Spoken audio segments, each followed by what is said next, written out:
Just now on the air? Man, I've been talking for the last 4 minutes and I don't think nobody saw me. So, man, if you can see me now, yeah, man, I hope you can see me now. Now I got to start all over and say everything I done said already. Um, Technical difficulties, if you know what that is. All right, once again, I'm going to tell y'all, for y'all, I cleaned myself up for this once again. I shaved real nice and pretty. I fixed my hair. I'm looking more and more like Conway Twitty all the time. Now, this is the important part. I want y'all to see the fancy jumpsuit that I got on. And all right. Anyhow, I'm gonna back up a little bit so y'all get a good view of my jumpsuit and y'all can see it. So hold on.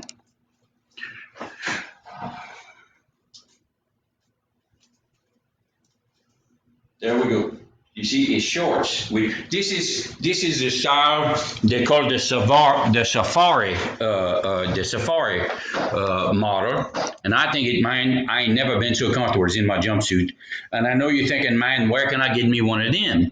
And I got this from a place called sweetjumpsuits.com, and I was going to call them and say, hey, man, maybe I can get a sponsor, but they're out of business. I mean, imagine that a store that sells nothing but these nice jumpsuits like this, it ain't in business no more.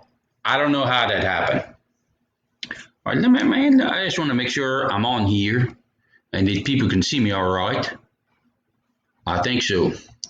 All right, we're doing good. All right. Anyhow, I need to say again, I don't know if I said this before and I'm saying it again, but to my friend Vernon Garber, who's up there in Canada, last week I was drinking Canada Dry in honor of him, and then I found out that actually what he's doing up there in Canada is he's drinking Canada Dry, if you know what I mean. But him, he's doing all right. I also need to say a special hello to my friend Colleen McGee, who's a nice Louisiana girl. Man, she grew up here and just our fun, as nice as she could be. And but man, now she's living in the Woodlands, Texas. Why would a nice Louisiana girl move to Texas? I don't know. The difference between a coon-ass and a jackass, the Sabine River.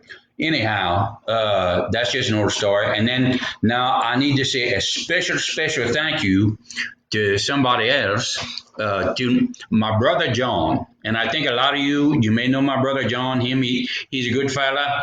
Now he lives up there in Seattle, Washington, but he's still a good Louisiana boy. Man, this is going to surprise some of y'all. I know it will, but I ain't smart enough to come up with all these stories all by myself. So my brother John, he done helps me a lot. So I want y'all to know that.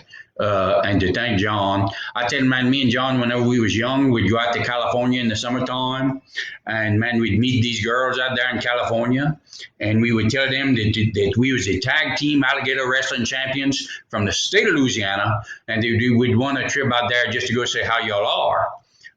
But we know that ain't true. And be honest, in California girls, they figured that out too, because man, they're some pretty damn good wrestlers. I'll tell you that right now. Man, they had me pinned like that. But anyhow, but John, he's a fine fella. Years ago, he and I, we went down to the Fur and Wildlife Festival, which is down in Cameron. For those of my friends from around the country who are watching this and you don't know about Cameron and you don't know about the Fur and Wildlife Festival, let me tell you, you want to pass a good time, you go down to the Fur and Wildlife Festival in Cameron.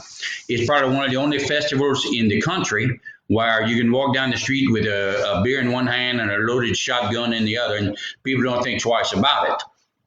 Anyhow, John and I, we were down there at that, and man, we was watching the nutria skinning contest and the oyster shucking contest and the skeet shooting contest, and he told me, he said, man, Michael, he said, he said, I think my dream girl, she could skin a nutria in under 2 minutes. She could shuck 12 oysters in under 3 and shoot 90 out of 100 skeet. I said, John, you're a damn fool. He said, why? I said, man, I don't want a woman who's that good with a knife or a gun. But anyhow, he's got a real nice wife now. How, Marcy? Boy, that's that's a whole another story. But man, I like her. I like Marcy. She's a good part of the family, and the children. I like their children real well too. I got my sister. She lives out in California. Man, the farthest away I'm going is Holly Beach because I like it here. But I know she and her husband. They're probably watching too. So I hope everybody's passing a good time and having a good time today. And I hope everybody is being safe. Washing your hands, staying away from each other, and all of that.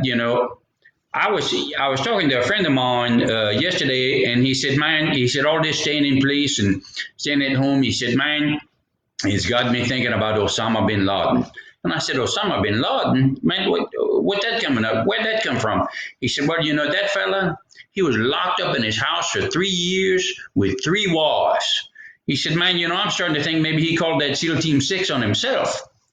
But anyhow, that's how he felt about it. But I know a lot of you right now, you're probably a little bit worried, about your money situation, because we all is. Everybody, we got to have the money to keep going. But I'm going to tell you, I was thinking about that, and I'm going to tell you 3 businesses that I think, man, they're going to do something else once all of this is over. Number 1 is barbers and hairdressers, because, man, we all going to need haircuts bad. So everybody's going to be rushing to see them. And then divorce lawyers, because all this shit, some people, they're going to want to get a divorce. And then third, baby doctors, because I think 9 months from now, we're going to have a whole lot of corona babies. But man, it's going to be something. Barbers and divorce lawyers, man, Katie barred the door. People are going to be going to see them. As far as the baby doctors, well, maybe Katie should have barred the door a little bit earlier, if you know what I mean. Anyhow, I want to tell you all some stories today, and I've been thinking about this. If you like these stories, I don't mind doing this, all the time, because I like to talk. But man, I ain't that smart. If y'all got some stories you want me to tell, you give me ideas for stories, and mine, and I can come up with that, and we can do this all the time. I'm fine with that. But anyhow, I'm going to tell you 2 stories today. The first one is more informational, because I think it's something that people need to know. And if you got your children, they definitely need to know this. And then the second one is, well, it's got a good lesson too. But the first one I want to tell y'all, well, y'all know this is Holy Week. And if you're a good Catholic, you got Good Friday coming up and Easter, and man, it's going to be hard with the Easter bunny. Maybe you tell your children he got the Rona and he just left stuff on the porch or something. Or maybe he had to stay home sick. But anyhow, I hope you get through that all right. But, being a good Catholic and well, all right, being a Catholic, on Fridays during Lent, we don't eat, eat meat. We normally eat seafood. And, well, particularly Good Friday. Everybody knows what normally happens on Good Friday down here in Louisiana. You eat crawfish.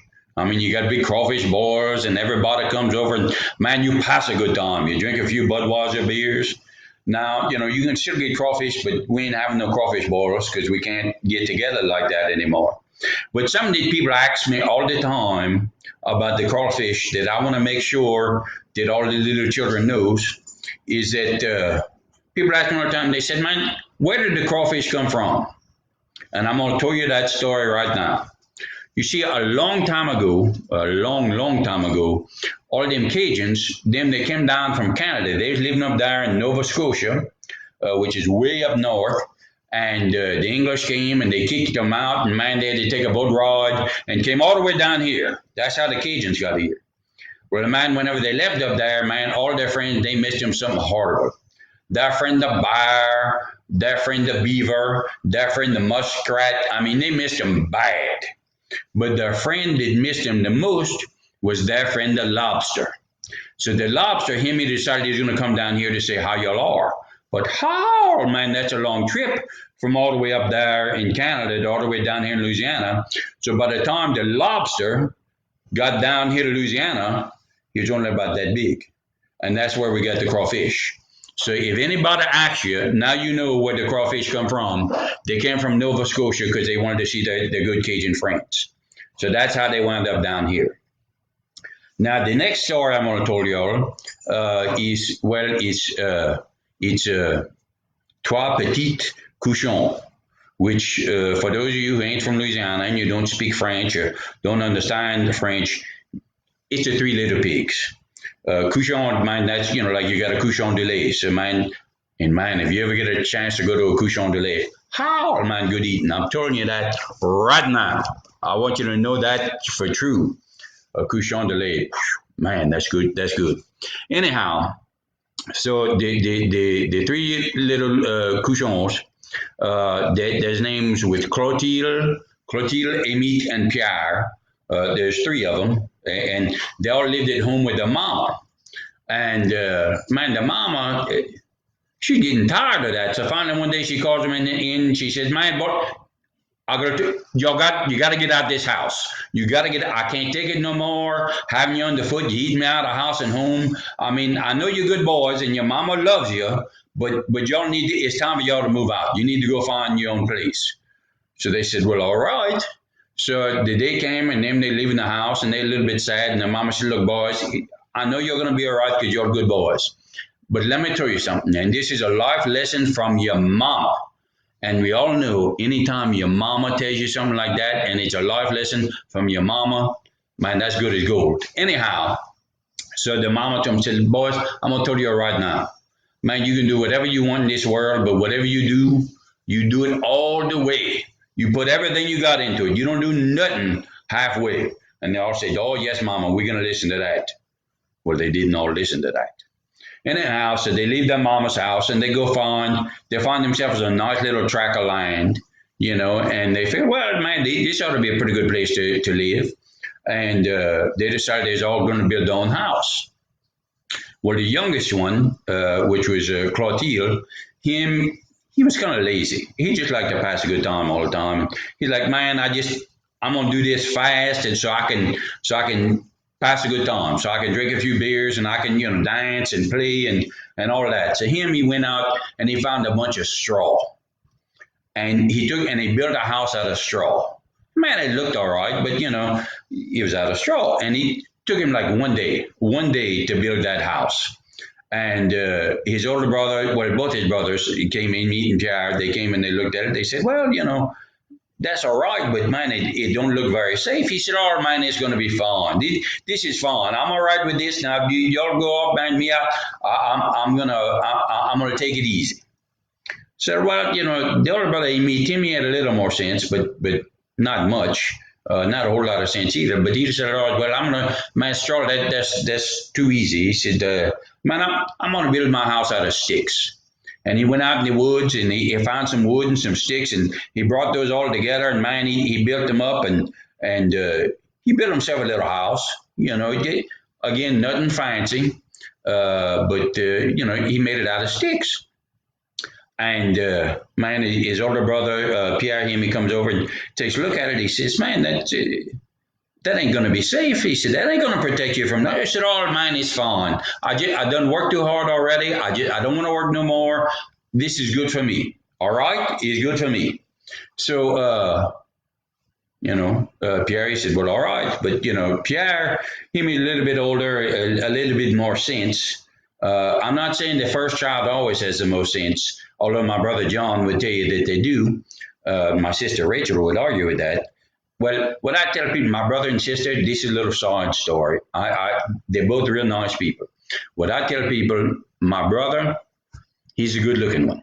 It's true. I mean, my sister's a pretty girl, but she's a smart one. Man, she's got brains to spare.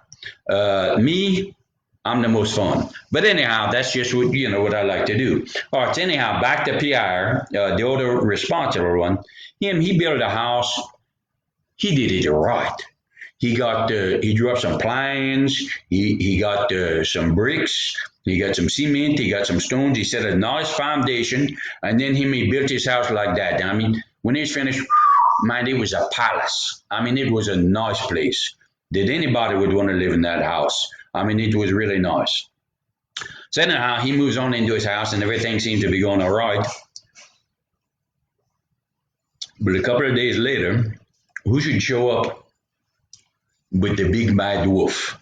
He wasn't exactly the loup garou that was in this bad in my last story, but this was a big bad wolf. I mean, he was bad.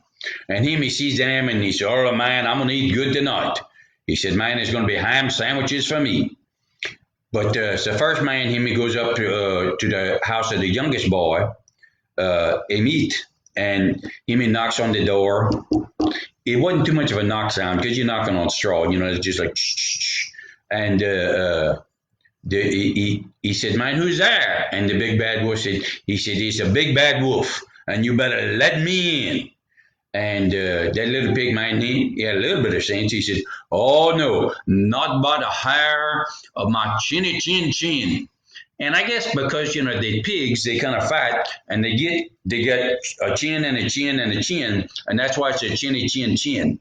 Or at least that's what I was taught. Me, I only got two. I'm working on a third one, maybe one of these days. Anyhow, probably by the end of this virus, because I don't know about y'all, but I ain't doing nothing but eating all the time. Oh my God. It's like I'm like a dog since the coronavirus. And let me tell you what I mean by that. All I do, I spend all day roaming around the house looking for something to eat. I take a bunch of naps. I get yelled at if I get too close to certain people. And I get way too excited about car rides. But anyhow, all right, I need to get back to the story. So the big bad wolf in me says, he said, "Man, you better let me in, or I'm gonna huff, and I'm gonna puff, and I'm gonna blow your house down." And he said, "Oh no, you ain't coming in here." But man, that wolf, he huffed, and he puffed, and he blew that house down, man, just to the ground. It was, but man, that little pig, he was fast. And then he jumps up and he runs over to his brother's house real quick. He jumps into the window. This is the brother with the house made out of sticks. He said, "Oh, man, you got to help me out. You got to protect me." He said, "Man, the big bad wolf, he's coming. He's coming to get us." He said, "Oh, man, all right." He said, "Look, you stay here with me. We'll be safe." But here comes that big bad wolf, and he knocks on the door again. And they say, "Who's there?" He said, "Man, it's a big bad wolf, and you better let me in." And both of them said, "Oh, not by the hair on our chinny chins." And two of them, but they had lots of chins. Anyhow, and they wouldn't do it. So he huffed, and he puffed, and he blew the house down. That's how I did it. And anyhow, and all that right there, what you're seeing right there with the jowls, that's special effects. That's CGI. I had them come in special just to make my jowls go back and forth like that, just for y'all. Anyhow, mine, he was nothing. It was mine. There was hardly a stick standing whenever he was done. Bought mine, and he went after him. Bought mine. The chase was on, but both of them, they made it over to their brother Pierre's house, who's the oldest, more responsible one, and they went into that brick house. And but sure enough, here comes the big bad wolf again. He says, "Man," he says, knocks on the door. He said, little pigs, you best let me in." They said, "Oh, no, not by the hair on our chinny chins." I just like saying that. It's fun to say. Anyhow, and so he said, "Well, I'm going to huff, and I'm going to puff, and I'm going to blow your house down." So he did that, but nothing happened. Because like I told you, old man, he had a good foundation. He had some nice bricks. He had some good cement. The bottom man, he built it, and he huffed in it. Mind him, he got so tired after a while, he couldn't blow no more. So the brother started, "Woo, man, we safe in here. We all right." But then that sneaky old wolf, man, he was pretty sneaky too. They're all sneaky. Anyhow, he looked around the house and he saw they had a chimney up above. He thought, "Oh, that's how I'm going to get in there." He said, "I'm going to climb up these walls and I'm going to come down the chimney. And then, man, it's pork dinners for me. Then I'm going to be doing all right." But, man, them pigs, they were smart. They saw him doing that. They knew what he was doing. Well, man, they'd already been making a PR before anybody came over. He'd already started making a roux, and we all know that ain't easy. And you don't do it out the jar. You make your own roux. That's what we all need to make your own rule. If there's any rule, but anyhow, so man, they had this pot and they had it over the fire, which was in the fireplace. And man, they'd already put some vegetables in there. But man, I guess with that big nose, or maybe because he'd been breathing so hard, he couldn't smell too good because he didn't notice. And that wolf, he just jumped right down that chimney. Boom, he fell in that pot. And all three of the brothers, they grabbed the top to the pot and put it on there right quick. And man, they cooked that wolf on up. Now I gotta tell you, wolf would not be my first choice for a gumbo. It would not. Personally, I mean, I like a good seafood gumbo, me. But but duck gumbo, chicken and sausage, that's good. But anyhow, they had that wolf gumbo, and it was all right. And of course, the wolf, he didn't bother them no more. So the next day, after this was over, the three of them, they went by to see their mama. Which, man, that's a nice thing to do, to go see your mama. We all ought to do it. Well, right now you can't. If you leave your mama alone, or you drive by and you wave, or you call her on the phone, or you get her, with all this, you get on the computer screen and you talk to her that way. Don't go see your mama right now, because you got to be safe and you got to stay away. But anyhow, they went to see their mama, and they said, all right, man, mama, but you was right. Man, you can't get by with half measures. If you're going to do something, you got to do it right. And that's a lesson that I want all you little children who listen to this story to take from that, man, if you're going to do something, you don't do it a quarter of the way. You don't do it half the way. You do it all the way. You do it right. Now, you work hard, and then you get to play hard, but you got to work hard first, and you finish your work. You finish what you started, and you put everything you got into it. All right. Well, I hope y'all enjoyed that story. Again, if you want more stories, send me ideas for stories, because, again, I ain't that smart. But I want to make sure everybody out there, number one, wash your damn hands. Look at these, man. I've been washing these all day long. They're real clean. And I hope yours are like that, too. Wash your hands. Stay away from people, at least like 6 feet, which, you know how far saying, don't stay 10 feet away from people. Because we ain't all real good with, math and distances. So stay 10 feet away from people. Man, be nice to people.